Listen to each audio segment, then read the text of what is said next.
Well, and also, myths is not only something of the past. I mean, otherwise we wouldn't have Mythbusters Right. being, such a popular show because, myth gets generated whenever people, Right.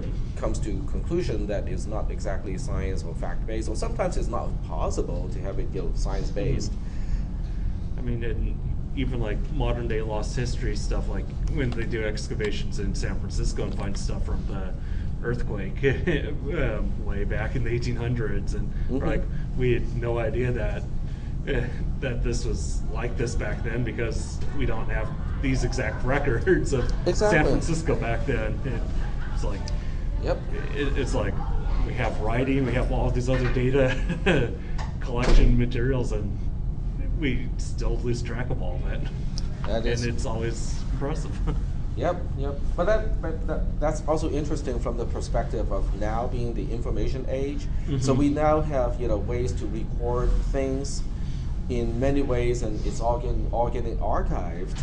So Right. that means if we don't do anything to really mess up the infrastructure, people in the next few hundred years can actually dig all the way back to what we do, how we do things, video clips, actual artifacts and whatnot. I mean, it'll be very interesting. I mean, 500 years from now, people can actually figure out they can live the lives that we live here today, possibly.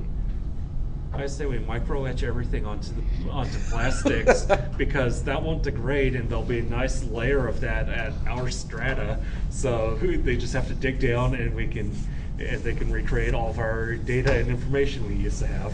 I say we use the IBM technology because they can place gold atoms onto a substrate, on an atom by atom basis, Right. and we do it with depleted uranium. I love seeing the IBM mess around with the electron microscopes like that and place the atoms. Like, that is so cool. Yep. I just want to start the class, with that on that note, just so that people know, what it is all about. So gold atoms, IBM. I think that should pop up the picture. Okay, go to images. These are. So IBM, has the technology to place individual gold atoms onto a substrate material, and these are images taken from an electron microscope because a normal optical microscope has no chance of actually seeing stuff like this, but an electron microscope can. So this is the kind of technology that we already have, or IBM had, quite a while ago, and it is impressive. You're talking about super high precision. And what kind of tweezers do you use to place an atom onto a substrate? Quantum physics. Yep, physics, exactly. So I just want to bring this up because it kind of, in a way, relates to what we do in this class because we are talking about transistors getting smaller and smaller and smaller, right? So how do you make transistors that small? Okay. So that's an interesting thing. When we can manipulate and have gates not necessarily based on electronics that we know today, but when we can place gates together on an atomic level, then you have not only really small electronics or small computers. They're not necessarily electronic at that point, okay? But it's also going to be very efficient. Okay, because it's small, so that means the energy it takes to switch a gate is going to be very small as well. So you can now have a really high energy efficiency along with your small size, and of course with all that you can also integrate it into your nervous system and stuff like that. Now that's always a difficult one, okay, because our nerve system is actually not electronic. Okay, despite most people think our brain runs on electricity, it does not. Okay, the pulses or the way the neurons communicate with each other is chemical, not electrical. Right. And that's why it is so slow. It takes milliseconds to go from one neuron to another neuron. Because it's a chemical process.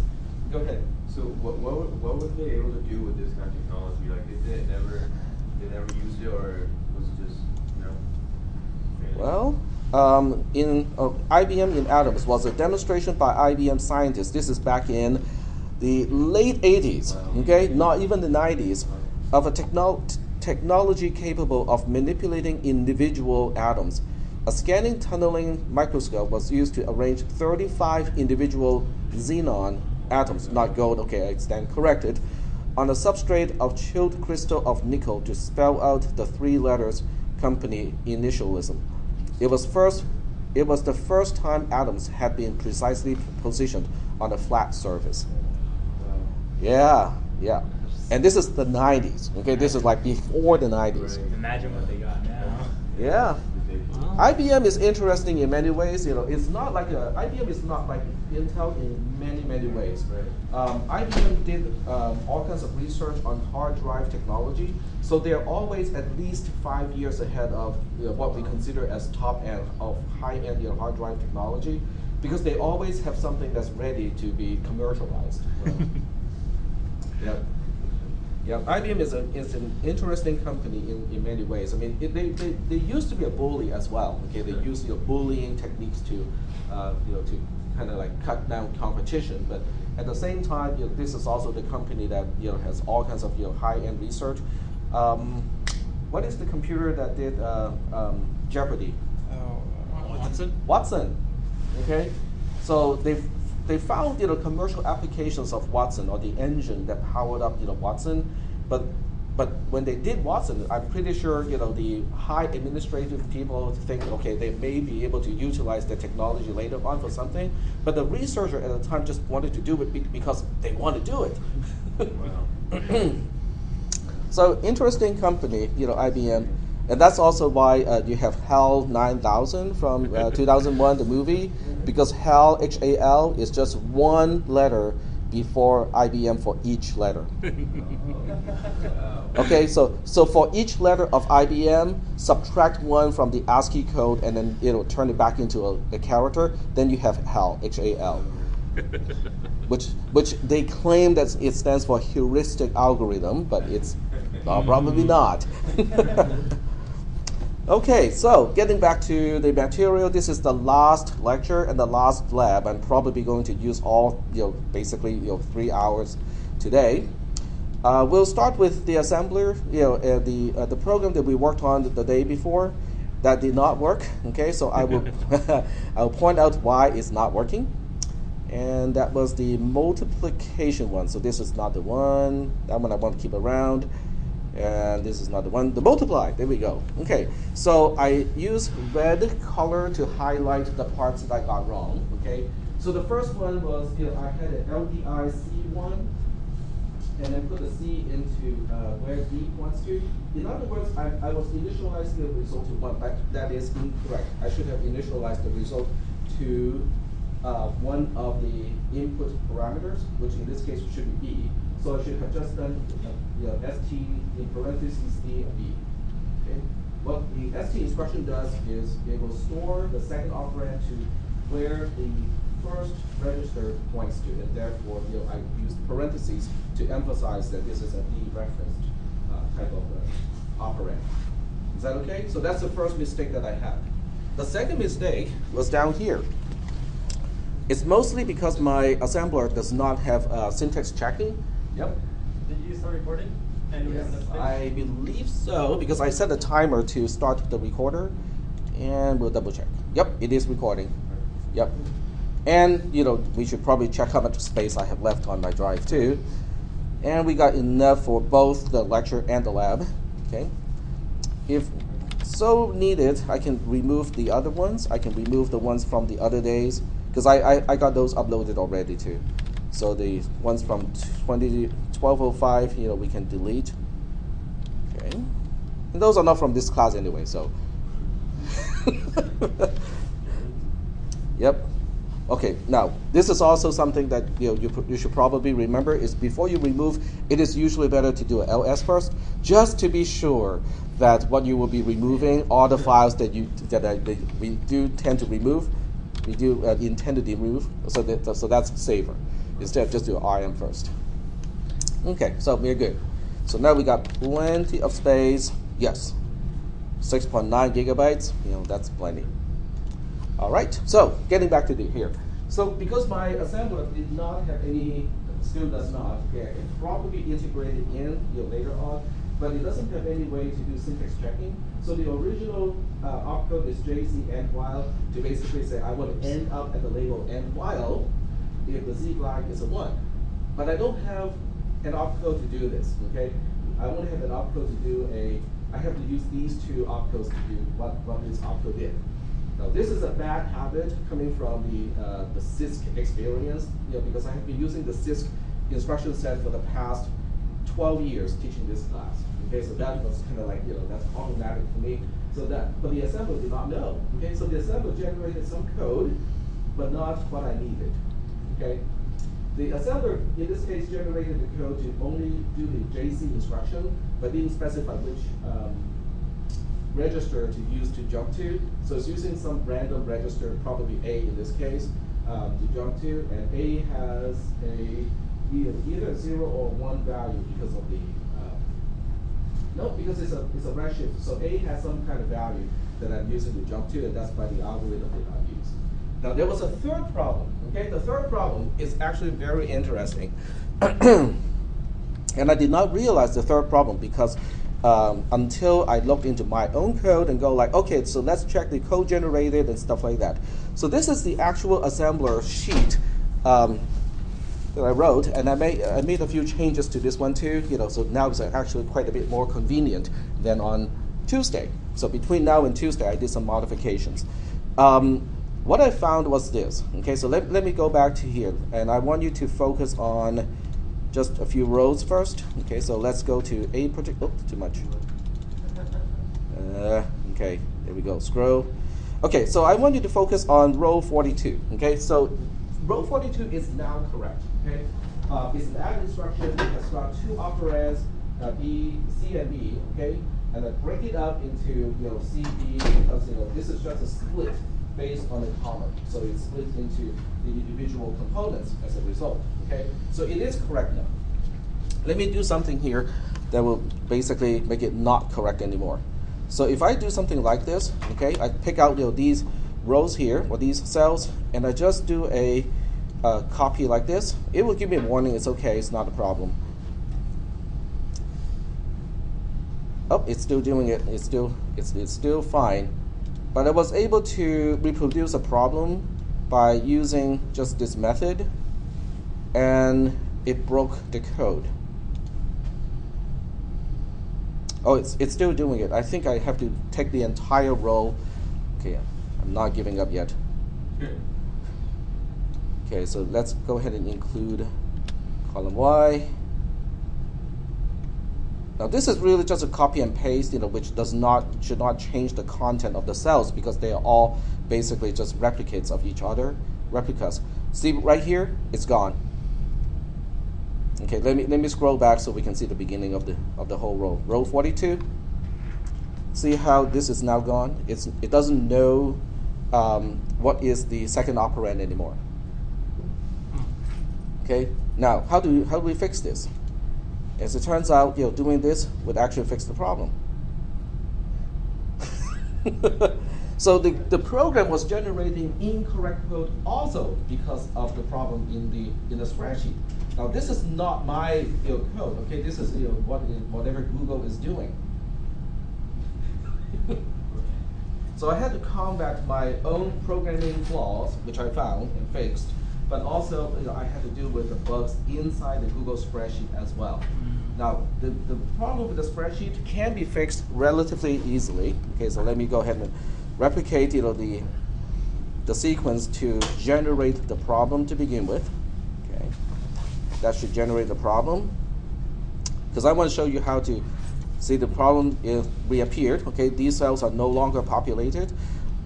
It is a problem with the split function in Google, but it doesn't happen all the time. I found that depending on where I start the copying, the cloning process, impacts whether the symptom shows up or not.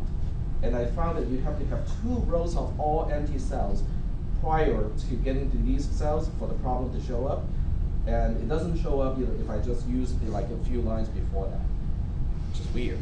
Okay, so the fix to this problem, because some of you might want to kind of use this tool to help you study for the exam. Okay, so the fix to this problem is simply to copy everything here. and then paste it back at the beginning. In other words, any update of the source sheet will fix the problem in the assemble sheet. So in the assemble sheet, you can see everything is now back. So unless you are doing any type of active development using the assemble sheet, you should never see this problem. But since I am the one who's kind of doubting my own spreadsheet and all kind of stuff like that, I actually got to experience the problem of the spreadsheet itself. It's kind of like you wrote your own assembler, okay? So one potential flaw is in your own code when you wrote the assembler, and then the compiler that you use to compile your assembler is also faulty, but only sometimes. So I had 3 levels of bugs to deal with. One level is the actual toy processor assembly code, which I specified the wrong code to begin with. Okay, so that's the first problem. I fixed those. Second problem had to do with the assembler itself. I was doubting, okay, did I make a mistake in the assembler code? In the assembler source code, okay, which are the equations or the formula of this particular sheet. So that's the second source of problem. And then the third source of problem was Google Sheets itself. So that's kind of the problems or the kind of the issues that you might need to deal with at work. Okay, who might have to deal with problems of all 3 levels? TAC. Yep, go ahead. Anyone, you can never trust their tools, even when it's something established like GCC, it can still have bugs in it. GCC still has bugs. Now, A lot of them actually. yeah, well, between 1990 and 98, okay, so that's 1 year after IBM placed individual xenon, atoms on a flat surface, right? So from 1990 to 98, I was working for Z-World, which is an embedded system company. So they make single board computers. That's what they sell to make money. But they also had to make a compiler to go with it so that people can actually write software on those single board computers. So I was the only software engineer in the company at the time when I first started. So I had to maintain the compiler, the GUI of the compiler, the library code that is target specific, and also the uploading utility, the whole tool chain. I was responsible for the entire tool chain from one end all the way to the other end. Okay, to put it very simply, okay, my job was to do this. Okay, the hardware people, the people who actually make the circuit board, design the circuit board, will drop it off my desk with a schematic diagram and say, "Tech, make it work." And then the marketing people on the other end will say, "Give us something to sell." And I'm the person in between. That's about the best way to describe my job responsibility. Did they at least pay you well? I was making $12 an hour at the time. Now, this is 1990, so you kind of have to adjust for inflation a little bit. Okay, so let's figure out how much I was actually making by today's standard. Okay, so $1990 inflation adjusted. There we go. Pretty sure we can find something like that. Okay, CPI inflation calculator, and we just say $12 in 1990 to $1 today. So I was making equivalent to $22.19 today, being that missing link between hardware, engineering, and sales. Yeah. I think that was decent money. I mean, I was able to pay my rent and pay for all my food and maintain my bicycle at UC Davis. All using my side job income. Things were cheaper back then, right? Things were cheaper back then, right? Well, they were reasonable. I mean, I got money spare to save. I mean, I made my own annuity account, like within a year of getting this job. So I had money to spare to put into my savings account and investment account. Was this before you had your degree? Oh, this is when I was working on my doctoral degree. So this is the second year into my my PhD program. Okay, that makes the pay much better. Well, but because I have a job outside of the campus, that also raised issues with my graduate advisor. My graduate advisor said, Tag, you cannot have a job outside of the university. Why not? Because it's going to interfere with your studies and whatnot. Well, the actual reason behind that is because I'm not taking a single dollar from my professors. They cannot tell me what to do. They cannot say, oh, work in my lab and help me publish more papers. They cannot do that anymore because I'm not taking any pay. I was not a research assistant.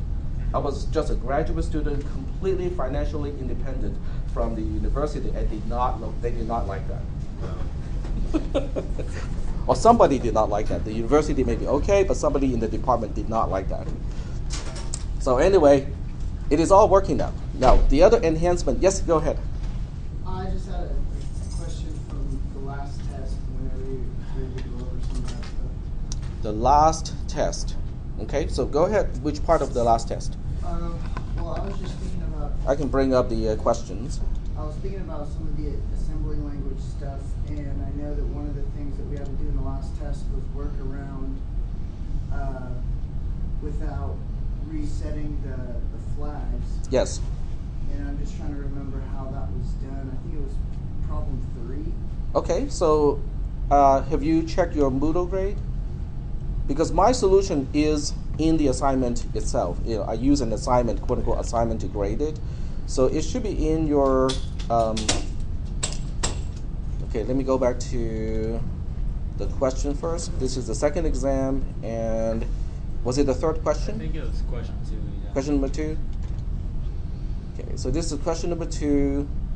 Yep, it's question number 2. So I have one solution listed here, which you cannot see. But when you log into Moodle, you should be able to see that one too. So let me see if I have it in Moodle.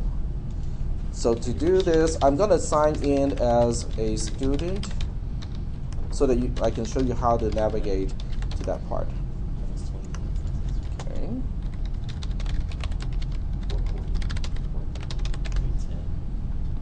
Okay, so I have to add my class add to that class cisp310. First link, and the enrollment key I believe is ASM. Okay, so let's go to that particular item. Oh, I have to do the acknowledgement and all that stuff first. Darn. But I don't really need that if I just want to look at my own grade, so I can skip that part. Grades. And that's the midterm 2.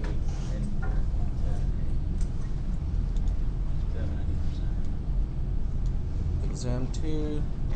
It doesn't show the individual assignments. Huh. Does it show the individual questions in your case? It does? So if you click that, does it show the rubric that I use for grading? It shows the rubric. Yeah, and at the top of the rubric is a description of the solution. Okay.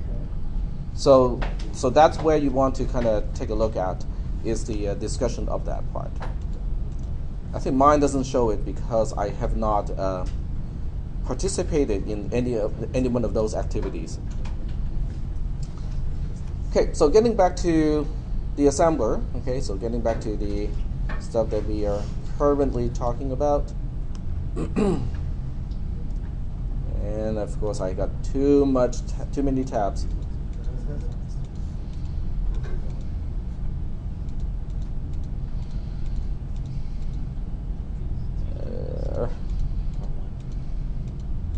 Nope.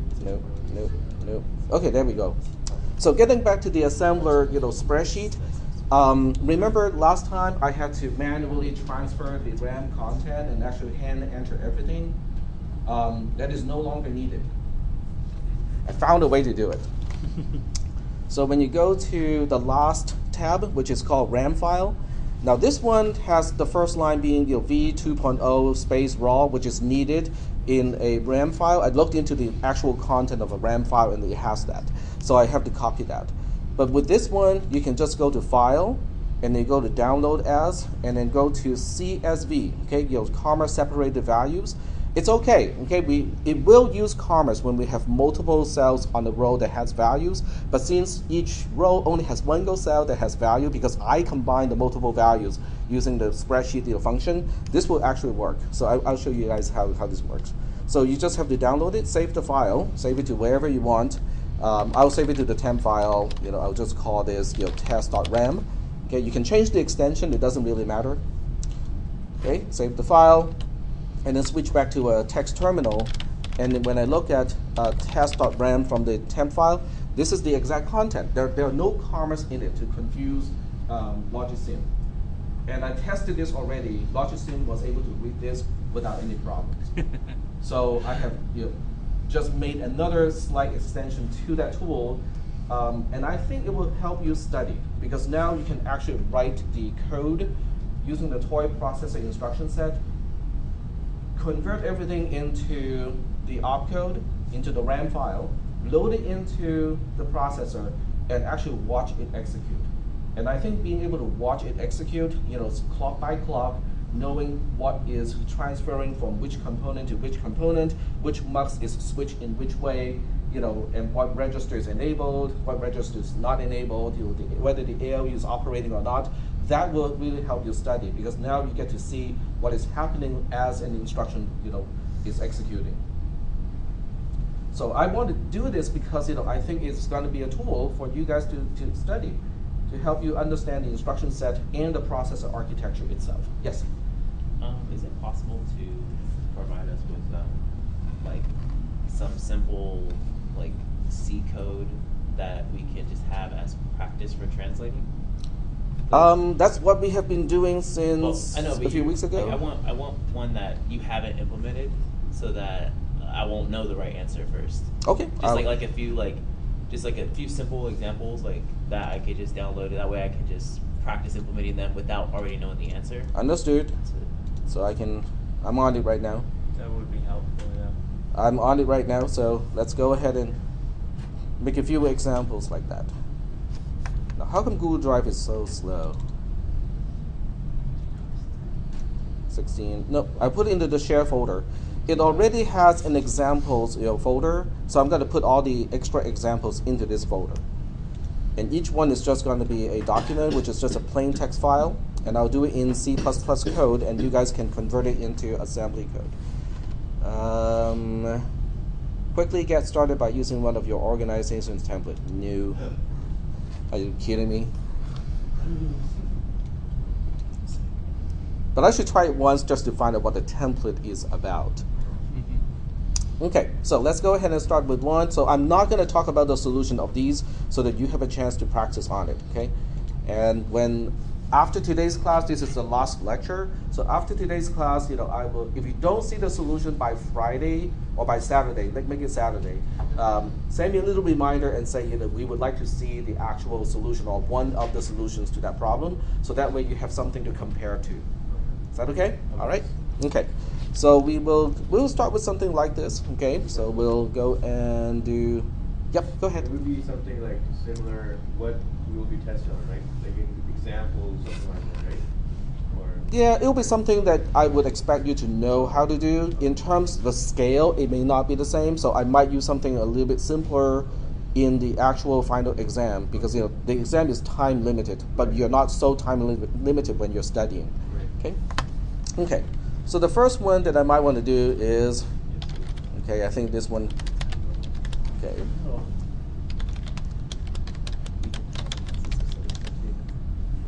I'll put this in register A, okay, and uint8_t in register B, okay.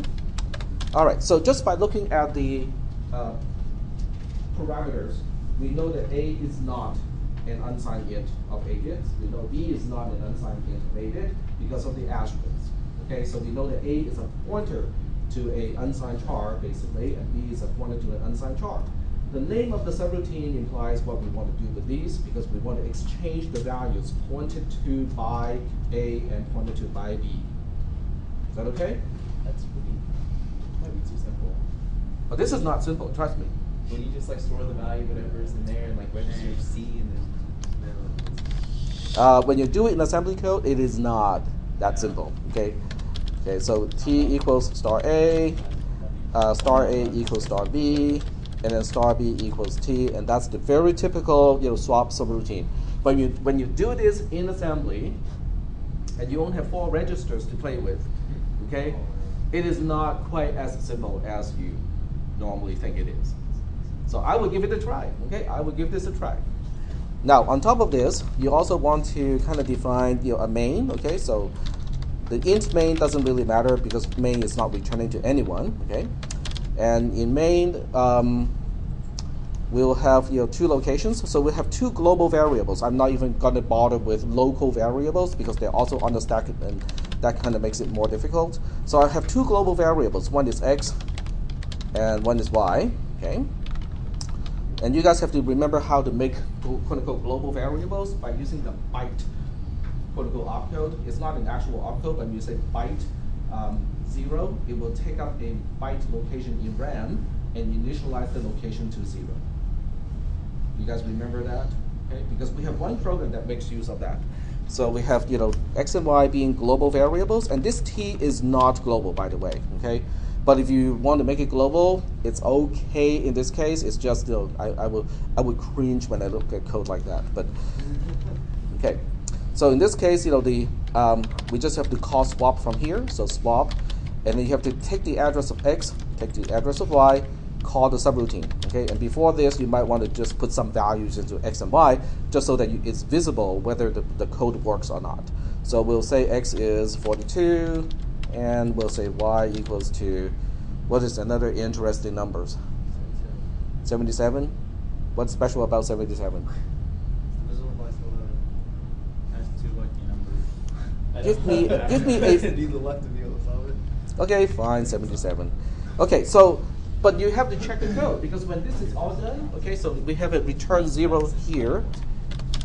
Okay, so by the time we get to the equivalent of the return 0, which is going to be a halt instruction in the case of the toy processor, you go to the locations corresponding to global variables x and y, and they should have their values exchanged. Okay, and trust me, this is not simple. Okay, because you have to think about how to use the registers, and you can push stuff on the stack. By the way, okay, you can use the stack to your advantage. Okay. So let me just write down here as well, okay? So comments, okay? D is the stack pointer. Do you guys remember how to initialize the stack pointer? We have several programs already using the stack, so remember to initialize the stack pointer first. So you got to make sure that you remember to initialize. In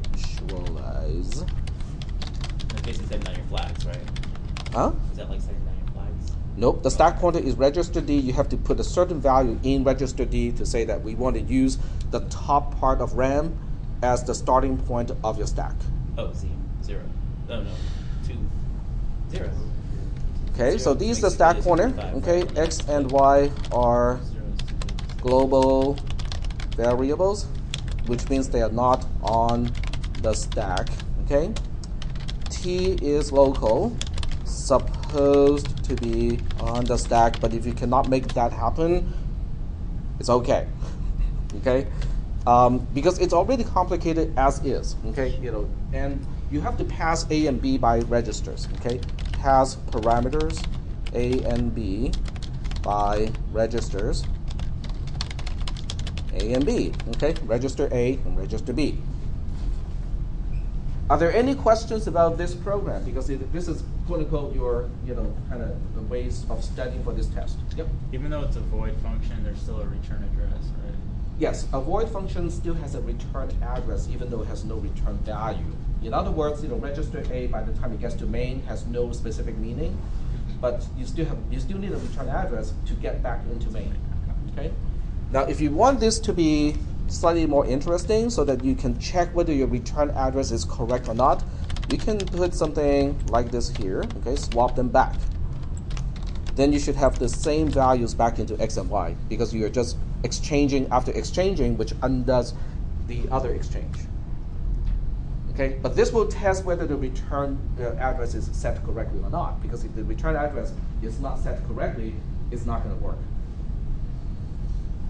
Is that okay? All right. So one more thing about the assembler that I meant to mention, but I forgot to mention, is the number of lines is now not just, I have upgraded the assembler, so now it can handle 300 lines of code instead of 100. So it gives you more space for comments and stuff like that, because remember the toy processor only has 255 locations in RAM. So it doesn't seem to make sense to have the source code having more than 260 lines of code. But because of comments, you might want to, like use a little bit more lines just to document, what does it mean to be here, okay, or what the previous line is doing and stuff like that. Because commenting is helping you understand your own program, and that is, one way of, that's really a helpful way to study for this class. Is that okay? All right. So this is not the only one. I can give you another one. So let me go back to the one that I just worked on. Now, where is that? Okay, let's get rid of the ones that we don't need. And do you guys know why they picked the atom xenon? What's so special about xenon? Yep. It's unreactive. It's a noble Yeah. gas, Noble okay? gas. And for noble gases, we can go as light as helium. Why not helium? It's too small. Helium is way too small. Xenon is the largest, the heaviest of the noble gas family. So that makes it bigger and easier to manipulate, because helium is really tiny. It only has got 4 particles in it. Yep, 4 things in the nucleus: 2 neutrons and 2 protons. They could have used radon that's even bigger, but there's safety concerns, obviously. But radon is slightly radioactive, right? Yeah. Which also means it can decay, and that may not be very well when you're trying to put something there and then observe it later, because it may not be there anymore. Okay, so let me see, where did I put it? Okay, let's rename this one. So I'm going to rename this file as swap example. So now you have that in the shared folder. I'll give you one more. Okay, so let's go new document, and we'll give you one more. This time it doesn't ask me whether to use the organizational template anymore. I guess it heard me saying stuff earlier. Okay, so this one.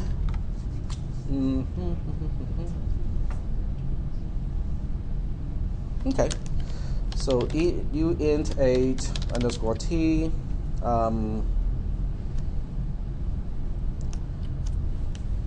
Okay, we have done the absolute value already. Okay, so that one is already done. I'm trying to do something that has conditional statements and comparisons, so that you can practice, which flags to use in what situation and stuff like that. So let me find out, what would be a good one for this. It needs signs, and a conditional statement, or possibly a loop.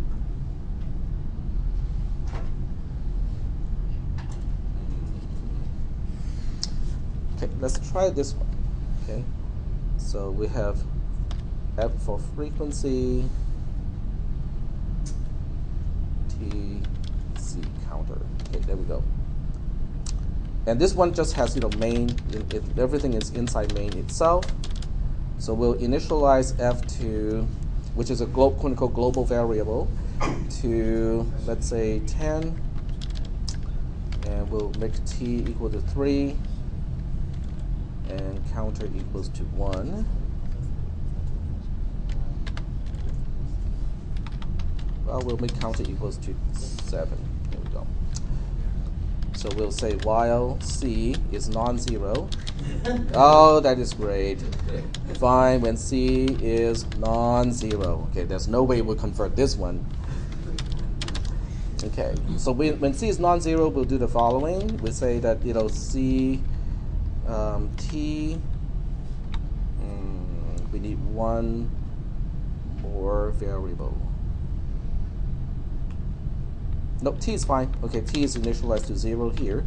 So we'll say T plus equal to F, and then we'll say if F is, no, when T is, oh, there's one more thing that I need. We have the frequency, desired frequency. We have the base frequency. I think we need a base frequency too.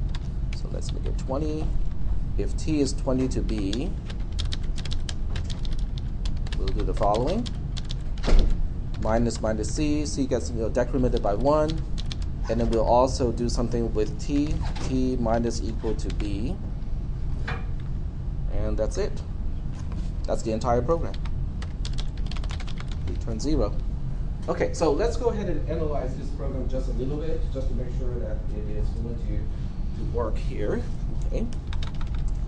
And to make this actually work in C, we'll also add b as one of my global variables. If you do want to actually compile this program, you will have to do a pound include stdint.h, because the type uint8_t is defined in this header file. Okay. All right. So let's go ahead and check out whether this will terminate or not. Okay, because this is a loop where it depends on this statement to terminate, right? Because C is non-zero to begin with, and in order to stay in the loop, I will stay in the loop as long as C is non-zero. So we have the only chance to get out of the loop is to execute this statement several times, so the C will eventually decrement to 0. So the question is, can we really get into the then part of this conditional statement over time? Each time we go through the iteration, t is incremented by the amount of f. F is 10, f doesn't change over time. T is started off with a value of 0, but the first time is not going to trigger this code because 10 is not greater than b, which is 20. But the second time around, 10 plus 10 is 20, so it will execute this code. And then we go through this code once. T is decremented equal to b, which means it will go from 20 back into 10. That be if it was greater than or equal. No, actually it will turn back That back to 0. Turn back to 0, and then go tick again, and then it will decrement the counter again. Yep. You need to put greater than or equal to. Greater than or equal If you to. want to do it. Yeah, never mind. I'll go back to 10. Otherwise, it would do it at 30. Yep. Okay. So greater than or equal to is correct. So the global variables, those go on the stack. The global variables are the bytes. So these are implemented by in assembly language. It's going to be like a label first, and then byte, and then however you want to initialize it. In other words, since we only have some of these initialized once here, you can just say a byte 10, and that will initialize that byte to a value of 10. But you have to do all the bytes at the end of the program because the execution always starts at location 0. So you want to put all the global variable declarations at the end. And this one has no subroutine, so you don't need a stack. Is that okay? All right. So this is F, and then the B is the same thing. So you have to start with a label first, and then do a byte, and then the value that you want to initialize in that location, and so on. Okay. Now this is also called a frequency divider. Basically, it is used in embedded systems when you have an interrupt that can happen or a timer that ticks at a fairly high frequency, but you want to divide it down into a lower frequency. This code will work with that in that purpose. So in that case, the D is representing the frequency of the timer itself. F is representing the frequency that you actually want. So they are usually off by a watt. Okay, so just to give you a little bit of context of what this is used in in actual programming. So this is a base frequency of timer. Okay, the timer takes at 5 kilohertz or something like that. This is the actual frequency that you need in order to control, let's say, a stepper motor. So this is the actual desired frequency. T is basically just a counter. Okay, it's a counter for what we call frequency division. And then C over here is just a counter. How many times to perform the action. Okay, so this is the desired frequency of an action. Okay, this is also known as integer division. Okay, think of drawing a line. Okay, so think of drawing a single line in a pixel space. So you're just trying to draw a single line like this on the screen as a raster kind of screen. Okay, so when you need to do that, what do? You start with this pixel here, right? You move on to the next pixel. You move on to the next pixel. When do you know to go up by 1 pixel? When you no longer touch the line. Sorry? When your pixel no longer touches the line. But how do you know it's not touching the imaginary line? Because this line is the ideal line that you want to follow, and you are looking at the individual pixels. So you go 1, 2, 3, but how do you know the fourth pixel needs to go up by 1. It's the same problem. Because the slope is represented by the ratio between f and b. And in this case, c is representing the length of the line at the base. So this is actually c. The slope itself, which is m, is actually the ratio of f divided by b. Is that okay? And t is really the counter for frequency division, so it's not really used here. So it's not represented by the graph itself. This is how you can draw a line, a straight line, but it has a slope, only using those operations. Do we have division here? No. Do we have multiplication? No. Do we involve floating point numbers in here? No. That means this code can execute really, really fast, even on very simple processors. So you can draw a straight line very, very quickly, only using addition, comparison, which is a subtraction, and just typical subtraction. That's why this kind of code is actually useful. I mean, I'm not teaching you something just for the sake as an example for practice, but this is actually useful code in various kinds of scenarios. Are we doing okay so far with this code? So your job is to turn it into assembly code, and you can turn any one of these variables into a register if it is convenient. But obviously, we don't have enough registers, do we? So we only have 4 registers, and we have exactly 4 variables that we have to track. But you need several registers just to perform a conditional branch. So that means you have to do some with your variables and do some with actual memory locations. And trust me, this is enough. Okay, it's a good practice of the instruction set that we have to deal with. So are we okay with this one? Sorry, sort of. I'll know when I start. Yep, exactly. So when you're like loading the values into locations in memory, how do you determine what locations in memory you should be using? Well, that's up to the assembler to do. But we are the assembler, right? Nope, you're not the assembler because we have the assembler worksheet, spreadsheet. So we don't need to do assembling anymore by hand because of that tool. So now, some of you know what you are. You wrote your own assembler. You can use your own assembler if you want to. Sorry, go ahead. So basically, I would just say like, I don't know, LD, LD register A 10, and it would like know where the 10 was. That's what I've been doing in the previous class. So all you have to do, okay? So I'm gonna do it one more time just so that you guys know what to do with this tool. So I'm just gonna write some random code that may or may not correspond to these programs here. So LDID0, initializing the stack pointer, and you can use comments too. Slash starts commenting on the line. Okay, so you can say initialize stack pointer. You can use a label. Okay, label definition is a label name followed by a single colon, and then you can do all kinds of code here. Okay, you can say LDI register A with the label T. Okay, and then label T can be down here. You can say byte 0. Okay, to allocate 1 byte initialize to 0. Okay. And over here, it will resolve it. Okay, the quote-unquote the assembler will actually resolve the symbol T, which is corresponding to the label T. It will backfill that value, so you don't have to do all the counting and all the crazy stuff that we used to have to do.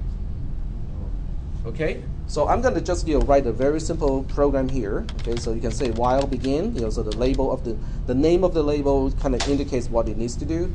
So we can say, okay, I just want T to increment from 0 to 5, and then we get out of the loop. Okay, so this is a while loop, which means it needs to have an end while or while end at the end.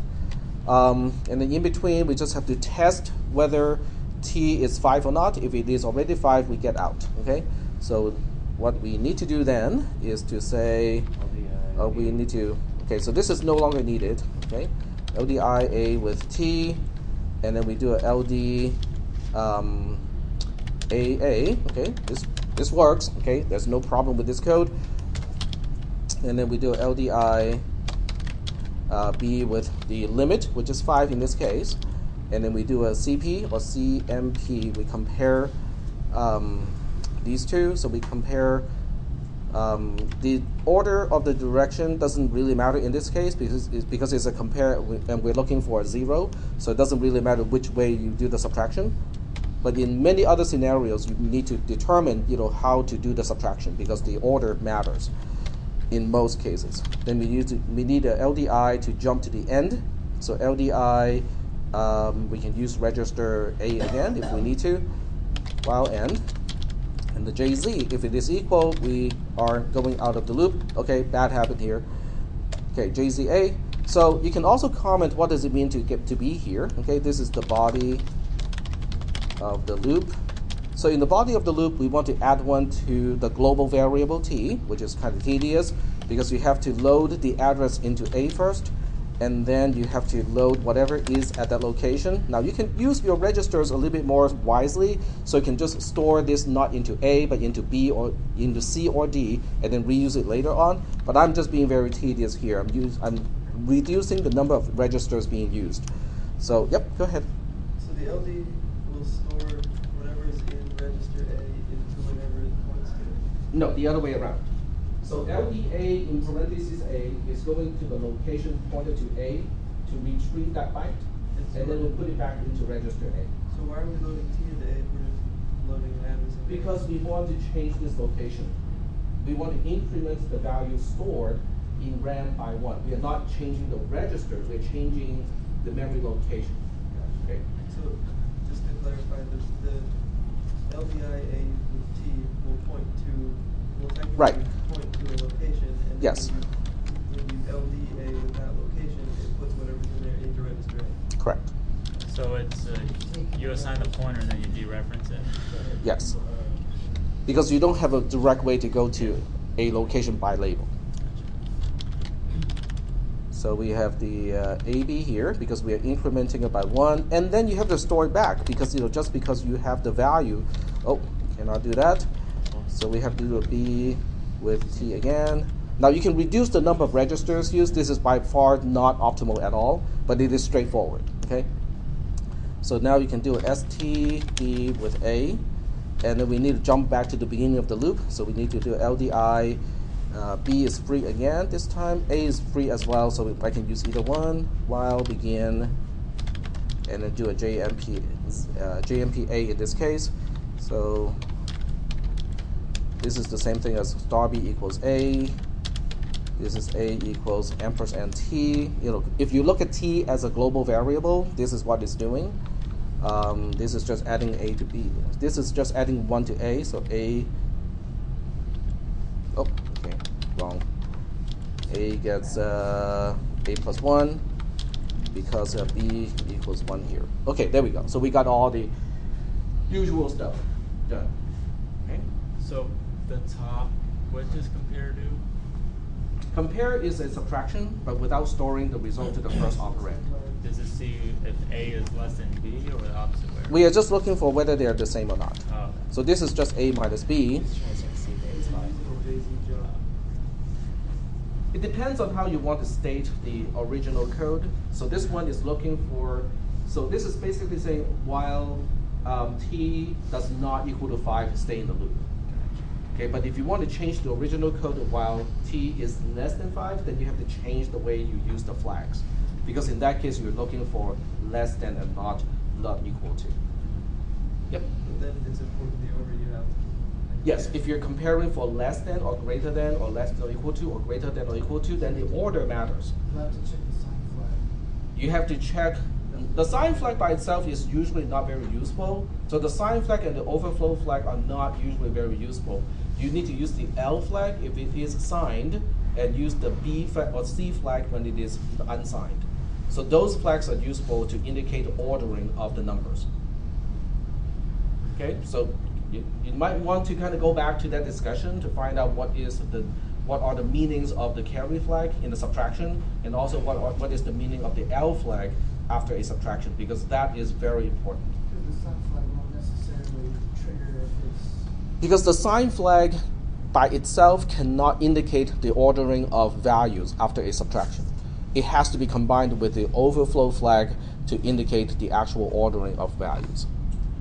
So we had some examples illustrating that too, so you might want to kind of go back to that discussion as well, just to make sure that you understand why the sign flag itself is not enough. Okay.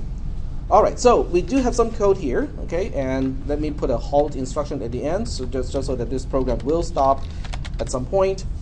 And by the time we get to the halt instruction, t should have what value? 5. Should have a value of 5, because we stay in the loop as long as it is not 5. So by the time it gets to 5, we will get out of the loop.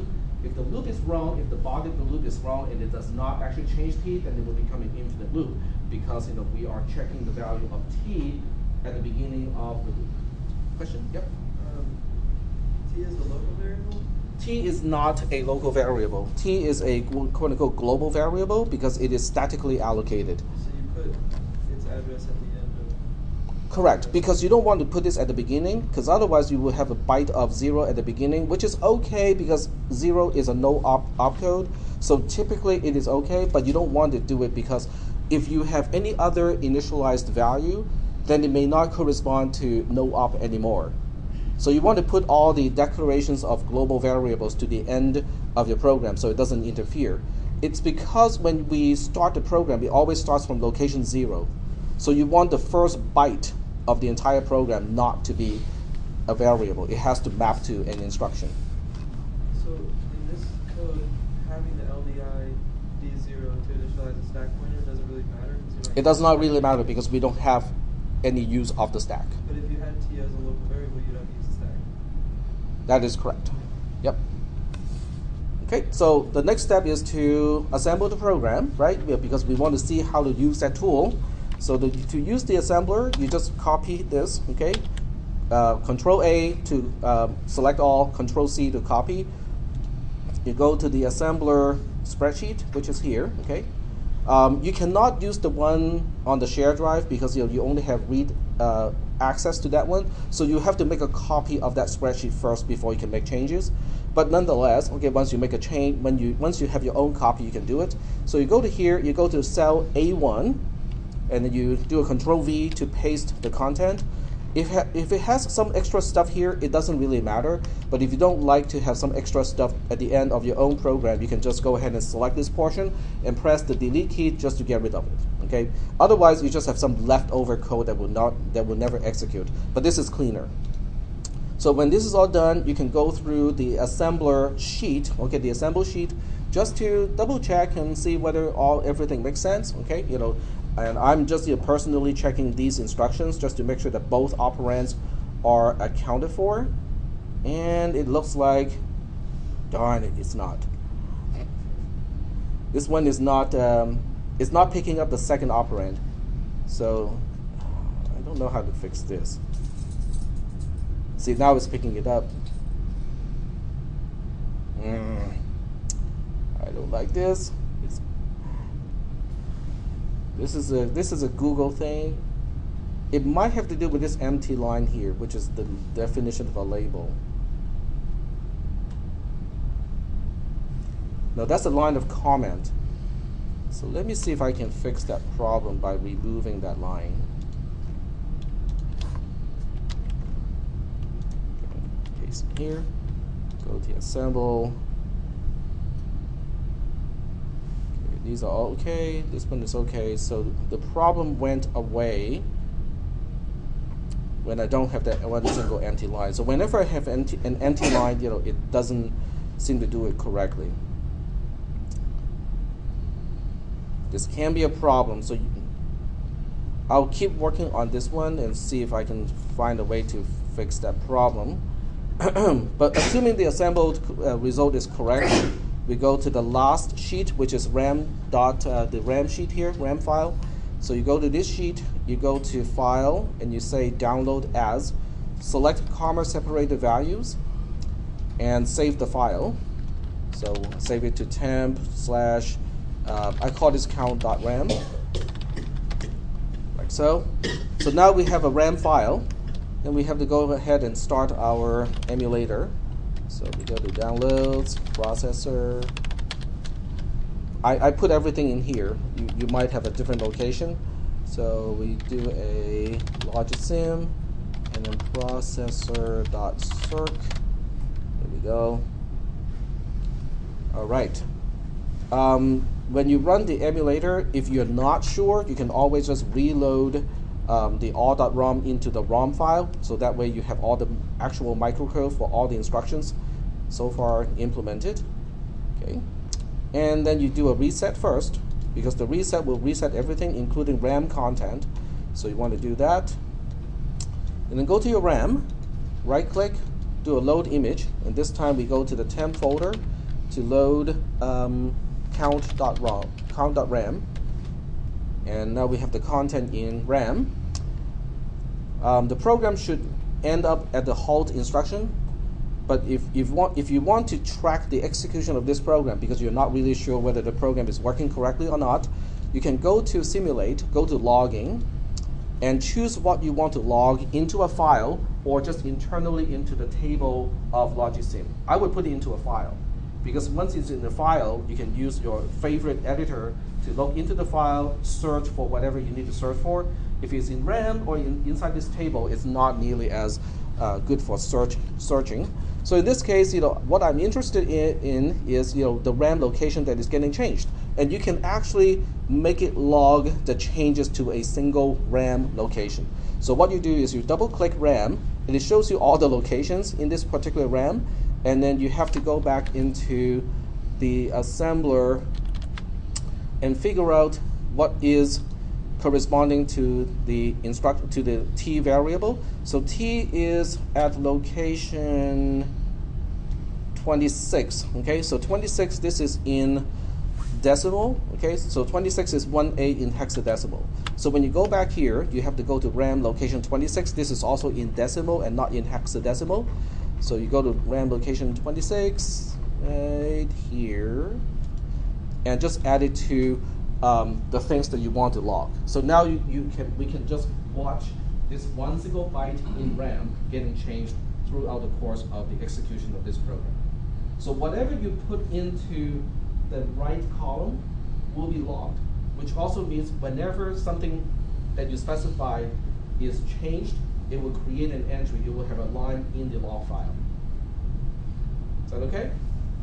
All right.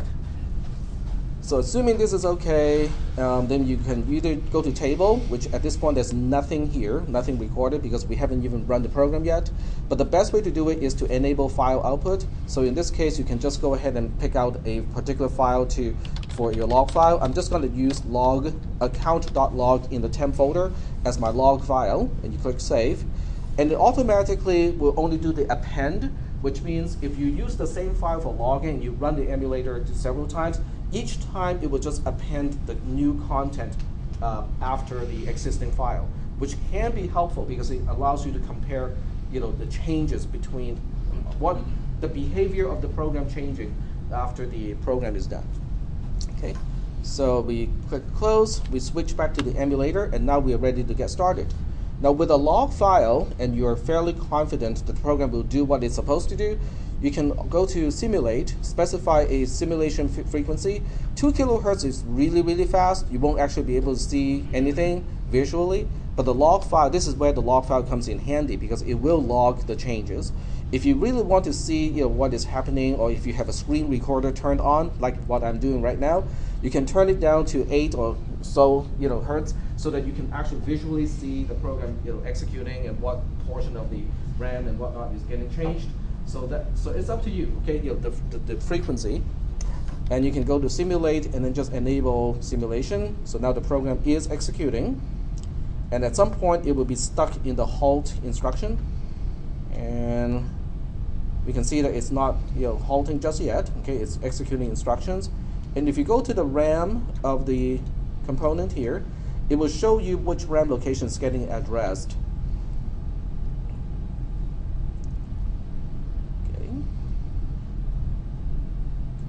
So it's going through the loop right now. And at any point, if you want to stop the emulation and just check the values a little bit, you can do that. And I think it's getting into an infinite loop, so this program doesn't seem to be working correctly. That's where I speed it up. Hmm? It's working? Yeah. Oh wow, you guys can. Your last RAM location keeps updating by 1. It's not 5 yet. Oh. It'll be 5 right now. Okay. I just Now look at it. Should have overclocked it. Okay, now it's stopped. Okay, good job. I mean, you can catch stuff a lot faster than I can. That's why I cannot play League, because I cannot track all that stuff. My kids keep telling me, Dad, look at the minimap. Minimap. What minimap? Oh, down there. Okay. Hmm? This is just counting. It's way different. Yep. Okay, so now the program has stopped because the clock is still clocking.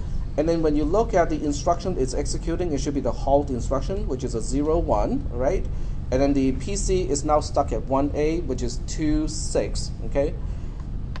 And we want to look at the RAM location at 1A, which is where T is supposed to be, and see whether that is now, the value that we want. We can stop the simulation now, so we can stop the simulation, go into RAM, and we see that 1A now has a value of, oh, this is 1E, it has a, no, F891B, okay, let's look at, yeah, we should look at lab 1A, and 1A has, it has a value of 5, which is the exit value. So T needs to be 5 when we exit the loop, and it does that, okay? Now, we also can look at the log file, which is useful, especially when your program is not working. So if your program is not working, you stop and you go to the log file, which is count.log in this case, and it shows us, how that location changed over time. So you can see it quite clearly that it is incrementing each time it's updated, which is the way it's supposed to be. Okay, each time it's supposed to update by 1. Are we doing okay so far with how to use the entire tool chain in this case? Yeah. Okay. So the only problem is if you have an empty line in your source code, it might generate some problems. So do not have empty lines. I'm sorry, it's not a problem that I can fix because the implementation of the split command in Google doesn't seem to be able to handle that. Bug report. I think we need to do a bug report. I need to be able to reproduce the problem consistently, then we can send a test case to Google and go and fix it. Okay, any other questions? Any questions? I'll have more once I start doing it. Okay, all right. But any questions about the tool chain itself? The whole process. Write your code in Notepad or whatever text editor you feel comfortable with. Copy and paste the content into the assembler spreadsheet. Go to the RAM file tab of the spreadsheet. Export or save as a CSV file. And then in Logisim, go to the RAM, right-click, and then load that RAM file into the simulator, and then run it in simulation. Is that okay? There was a hand. Yep, go ahead. Do you think this is the best way to study for the exam? Like, will this cover most of the topics? Yes, it will cover most of the topics. And then one more thing that you might want to do, is to test the instructions individually. Okay, so don't even bother to do something that's really grandiose. Okay, so what you do is you write simple programs like this. Okay, so I'm going to use another document here.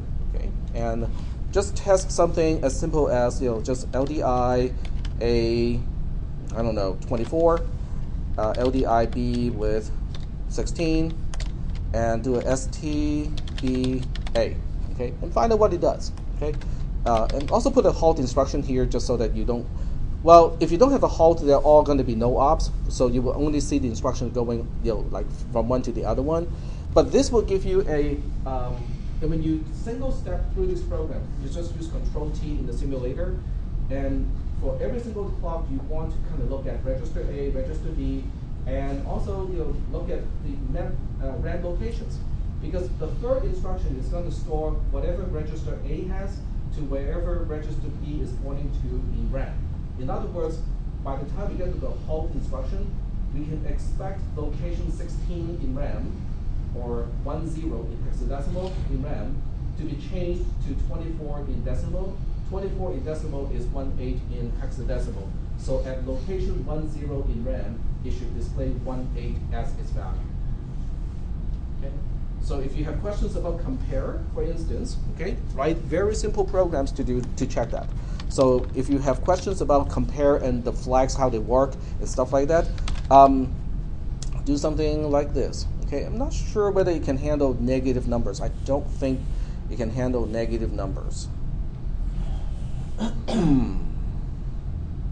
So if it cannot handle negative numbers, what you need to do is to find a way to convert the negative value into a hexadecimal or non-hexadecimal. Remember this, you cannot specify hexadecimal numbers here. So this can only take decimal values. So this by itself is already a good practice of stuff. Okay, so let's say this is what I want to do. I want A to represent the value of -5. What do you specify after the comma so that register A will end up representing -5? This by itself is a very good exercise already. You use 2's complement, right? Remember, you use 2's complement to invert, to negate a number. Okay, so what you need to do is on the side, you have to do this math yourself because I cannot put an expression here. So you have to do this math by yourself. So basically, we're looking at the 2's complement of 5, which is the bitwise NOT of 5 plus 1. But we are talking about 8-bit numbers here. So we are representing 5 as 0, 0, 0, 0, 0, 1, 0, 1, and we are taking the bitwise NOT of that, and then we add 1 to it, right? So that will become 0, 0, oops, sorry, it's 1, 1, 1, 1, 1, 0, 1, 0, plus 1, which is becoming 1, 1, 1, 1, 1, 0, 1, 1, okay? So what is this number as a base 10 number, unsigned? Sorry? 251. 251 because it is 255. If you have all ones here, it is 255, but we are missing a 4 here. So 255 minus 1, minus 4 is 251. Okay? So then we now decide that we put the 251 here. Yep? So the shortcut, we could just do 255 minus 10 minus 1 to convert to decimal version of an 8-bit sign. You can do a 256. 256 minus the value that you need to negate is the unsigned number that you need. Yeah, but the 2's complement works exactly like that, except it's using your bitwise operations instead of arithmetic operations. Okay, so we'll load up the other register. Okay, we'll load up register B, and let's say I want to test something, okay, that will trigger the overflow flag, okay? So in order to trigger the overflow flag, I need to exceed what a signed number can represent. With an 8-bit number, what is the range of an 8-bit number?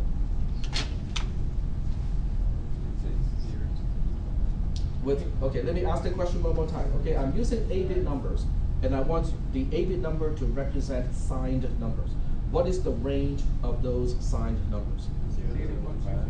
Not 0, because it's signed. It's negative 100. Negative 128 to 127. Okay, so remember this, okay, given n bits.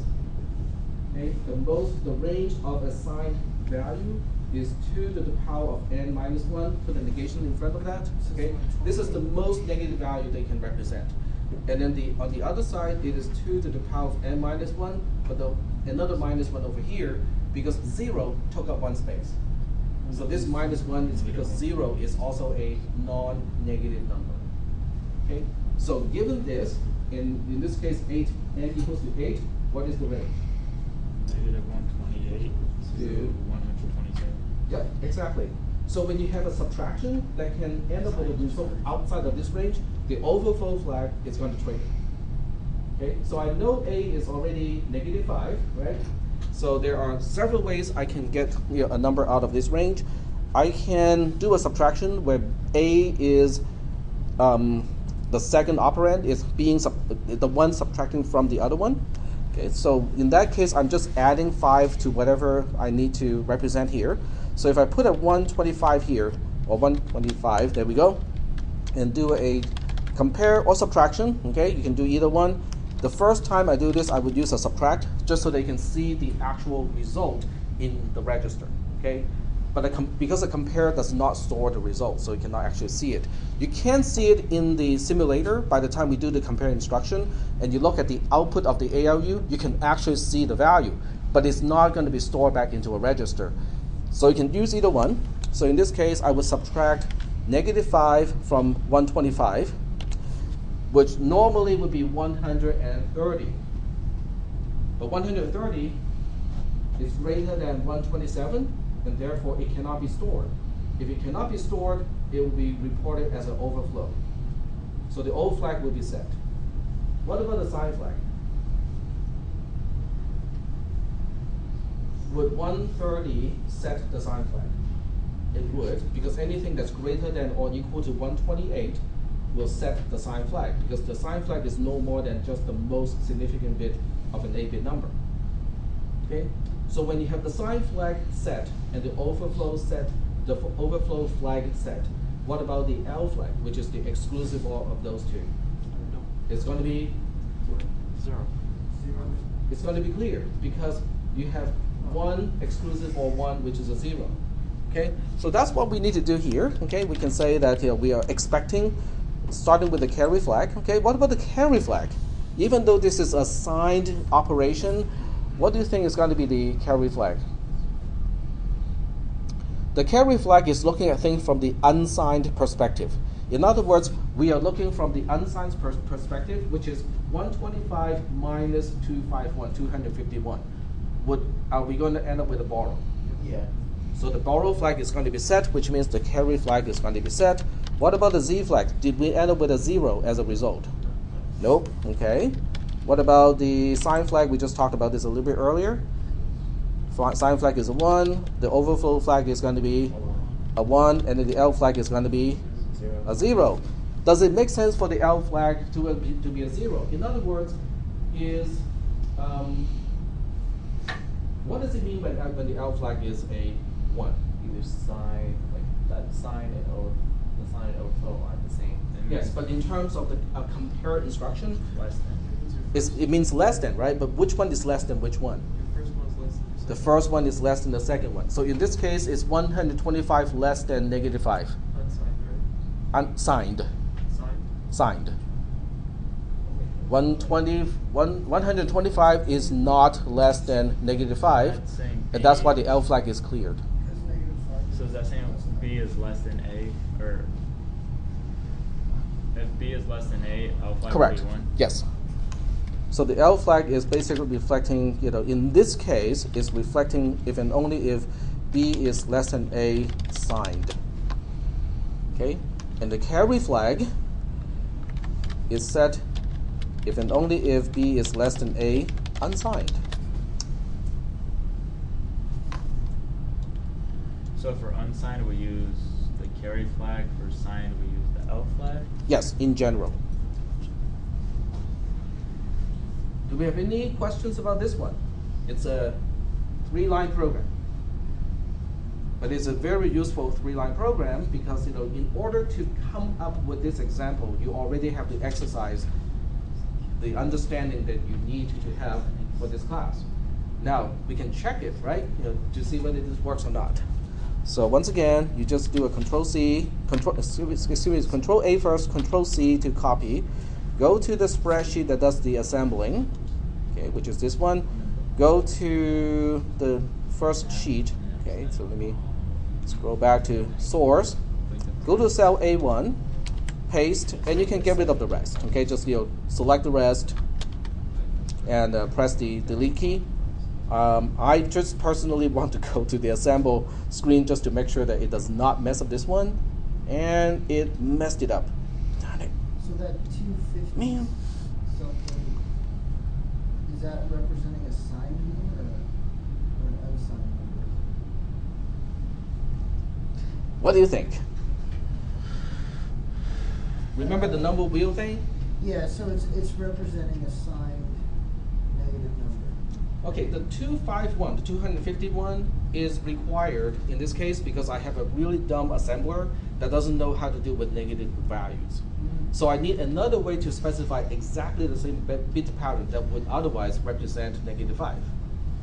As it turns out, as a signed number, -5 has exactly the same bit pattern as 251 as an unsigned number. So I can use 251 to specify exactly the same bit pattern.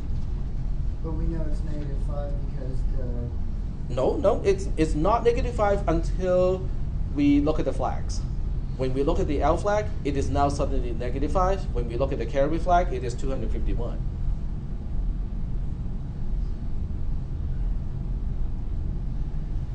The subtractor works exactly the same way whether it is dealing with signed values or unsigned values. It will go through exactly the same gates to come up with the answer. Is that okay? So the subtractor doesn't really differentiate between signed numbers versus unsigned numbers. It's really just bitwise operations. Right? I get that. Okay? So when do we care whether the number is signed or not? It's the flags. Because the carry flag is the one that would be set when we have a borrow situation. And the borrow situation happens when we look at numbers as unsigned values. Is that okay? What about the sign flag and the overflow flag? Those are useful only if we want to look at numbers as signed numbers. So the 255 is an unsigned representation? 251 is An unsigned representation. an unsigned representation of the bit pattern that we would also use to represent the signed value of -5. And I am really amazed that I said that. It's like that number wheel. It's like that number wheel. It's the number wheel thing, exactly. It's the number wheel thing. So the bit pattern is just one thing. It goes through the subtractor, it goes through a whole bunch of gates, it does whatever it needs to do. But the interpretation is up to the flags. The flags are the one that do the interpretation of what is less than what. Yep. It's not necessarily the flags, it's how you interpret the flags. It's whether, if you're looking at the L flag, then you're looking at whether they're signed or not. Right. If you're looking at C flag, you're looking at When you use the L flag for a conditional branch, then you are looking at the comparison as a signed comparison. So it's all about whether the user cares if it's signed or unsigned. Right. So the programmer, whoever chose the JC versus the JL, is the person, is the one who is determining whether to look at a number as signed or not signed. Yep. Very good. So what's the result going to be? The result is exactly what we said it would be. Okay, so the result is exactly this. So we'll end up with the carry flag being a 1, the Z flag being a 0, the sign flag being a 1, overflow flag being a 1, and the L flag being a 0. Which basically means, from the unsigned perspective, 125 is less than 251. That makes sense. From the signed perspective, we are saying that 125 is not less than -5, which also makes sense. So your final result out of that, you're going to store into B 130, which is signed -10. So it's the same bit pattern, 130 is the same bit pattern -10, but whether or not you use it as a sign or unsigned is whether or not you're using a conditional jump based on which flag. So it's really just user perspective, whether or not it's signed or not. Because this is the same bit pattern. So the sign flag can be handled telling you that the negative result is a negative number? I think you look at the sign flag. These are all just zeros and ones. Okay, they're all zeros and ones until you want to say, okay, but what do we want to see these things as? In other words, okay, let's take another view. When you use a really high power magnification thing on the whiteboard, okay, all of these things are no more than just pigment that is left on the whiteboard material. They have no meanings whatsoever. Blue pigment has no meaning, right? It's only when you step back and say, okay, this is a programming class and so on and so forth, then you start to assign meanings to those pixels together as a whole. Kind of the same thing. So the zeros and ones don't mean anything until we give them a meaning. So you give it context. Until you need to give it a meaning because you need to do a branch. Okay, it's the branching that makes a difference. This is like the most profound thing ever. why does it make it so you Because can't yeah, context because switch? you don't need to do a single thing until you do something like this. Should I use a JC or should I use a JL? Then it matters. Because now you're looking at the very same flags that are overwritten by the subtract instruction, but you need to choose which one to look at in order to branch correctly. It is at that time that you have to really think about and go like, okay, what are these bits representing? Are they representing signed values or unsigned values?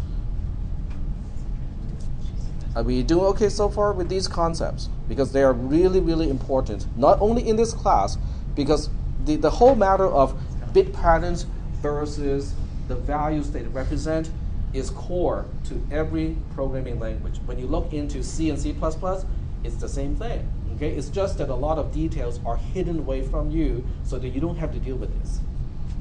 But there are occasions where it will pop up and go like, oops, this becomes important. When you compare a signed number to an unsigned value in C, it has to cast the two sides to exactly the same signedness. Which way does it cast? Why is it important? Because it can get out of range. Okay? So let me give you another example here. But first of all, we'll run this program. Okay, we'll run this program just so that we can see the result of this program. I always put a halt instruction here. And why is it longer? That is odd. But as long as it assembles correctly, we're good. Okay, so look at the RAM file output. Do an export. Okay, download as comma separated value.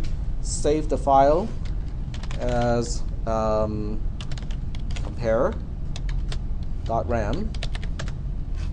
The .ram extension is up to you too. I don't think Logisim logs into any particular any particular extension. So you go to the simulator. First thing is to reset the processor. Okay, so reset the processor. Go back into the RAM. Load the image that we just created, which is compare, I think. Compare.ram.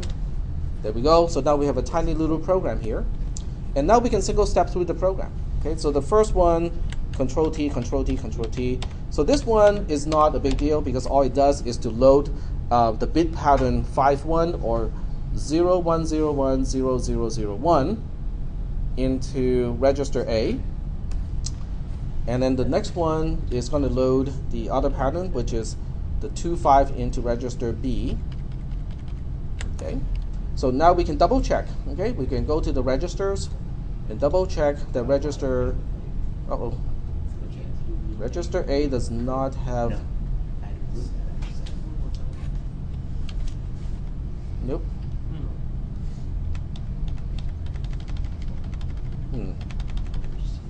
Does not do that. Did you start the simulation with the clock by? Because I've noticed sometimes it has issues if you do that. So reset and click the clock low. So the reset doesn't tie into the clock. It doesn't automatically change the clock state. Okay. That can be a problem. So load image again, compare.ram, and let's go single step. So that's one. That's the other one. 5.1 doesn't seem right to me, because 5.1 doesn't seem to be 251 or 251, which means the assembler can be at fault here. No, this is this is without base conversion. Okay, which means I have something else to fix here. First thing. It's the reason why it was crashing at the time. Okay, so this is. The reason why it crashed at the time is the value was divided percent the value. Okay, so this one is not going through deck to hex.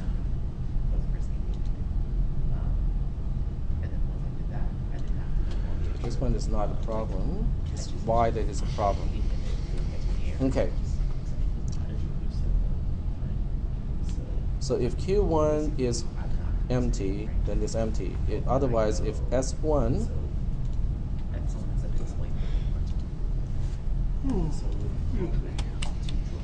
okay.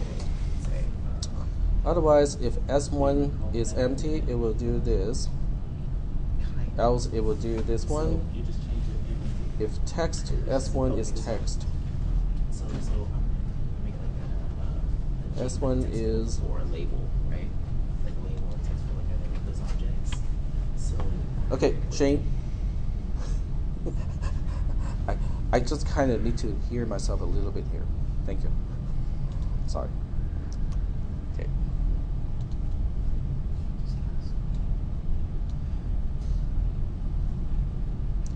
Okay, this is the lookup to see if a label is defined for this thing. If so, it will give me the definition of the label.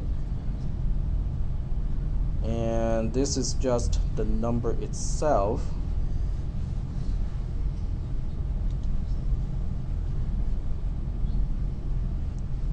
Okay. So if it does look up, it will give me a particular value. And over here, it is converting that value into hexadecimal. If S1 is text, it would not do the conversion. If it's a number, then it will do the conversion. And once again, it will do it here. So this is doing it without the conversion.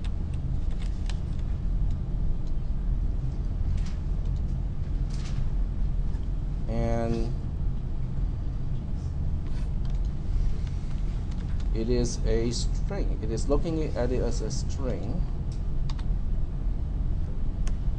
And that's why there's no conversion. This is a string as well. Because of the trim, that's it. Okay, because of the trim, it is now a string. Okay. So that means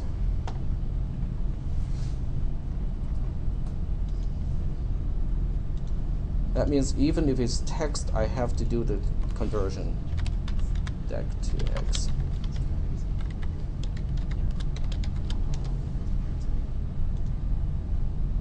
And the other one too.